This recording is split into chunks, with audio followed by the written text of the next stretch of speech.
Pourquoi le vendredi saint? Le vendredi saint, commémoré le vendredi précédant Pâques, célèbre la passion et la crucifixion de Jésus. Comme tous les vendredis de l'année, le vendredi saint est un jour de pénitence. Les catholiques sont alors tenus, comme le rappelle le code de droit canonique, de s'adonner d'une manière spéciale à la prière et à pratiquer des œuvres de piété et de charité. En plus d'être jour de pénitence, le vendredi saint est aussi jour d'abstinence et de jeûne. La célébration de l'office du soir du vendredi saint est précédée, dans la journée, du chemin de croix. Son origine remonterait au XIVe siècle. Les franciscains, à qui on avait confié la protection des lieux saints, invitaient des fidèles à Jérusalem pour participer à la passion de Jésus. L'idée est venue, un siècle plus tard, de créer des stations pour faire mémoire des événements qui ont précédé la mort de Jésus. Le chemin de croix était alors constitué de 7 stations. Le nombre de 14 stations fut défini par le franciscain saint Léonard de Port-Maurice au début du XVIIIe siècle. Dans sa forme traditionnelle, 5 des 14 événements de la Passion de Jésus sont absents des évangiles et proviennent de la tradition orale.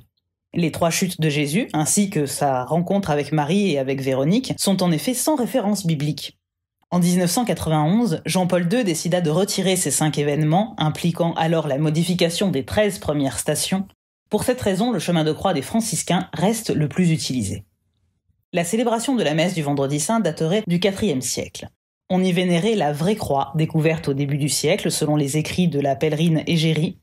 On place alors un siège au Golgotha, derrière la croix, où il se tient à ce moment-là. L'évêque s'assied sur ce siège et l'on dispose devant lui une table couverte d'une nappe. Autour de la table, les diacres se tiennent debout. On apporte le coffret d'argent doré qui contient le saint bois de la croix. On l'ouvre, on l'expose, on place sur la table et le bois de la croix et l'écriteau. Quand on les a placés sur la table, l'évêque assis appuie de ses mains sur les extrémités du bois sacré et les diacres, debout tout autour, surveillent. Voici pourquoi cette surveillance. Il est d'usage que tout le peuple, tant fidèle que catéchumène, s'approche un à un, se penche sur la table, baise le bois sacré et passe. Or, on raconte que quelqu'un, je ne sais quand, y a mordu et a volé un fragment du bois sacré. C'est pourquoi maintenant les diacres, debout alentour, surveillent ainsi, pour qu'aucun de ceux qui approchent n'ose refaire de même.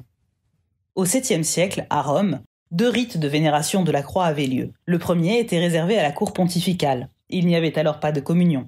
Le deuxième rite, qui avait lieu dans les églises de Rome, est celui qui a été adopté en 1956 dans le cérémonial de la Semaine Sainte.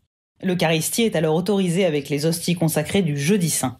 C'est pour cette raison qu'on appelait alors la célébration du Vendredi Saint la messe des présanctifiés. En vénérant la croix, les chrétiens font mémoire de l'histoire du salut par la grâce de Dieu et accordent leur confiance en Dieu. C'est ce que rappelle le psaume chanté lors de l'office qui reprend les dernières paroles de Jésus. « Ô Père, en tes mains je remets mon esprit ». Pourquoi le vendredi saint? Maintenant, vous savez tout.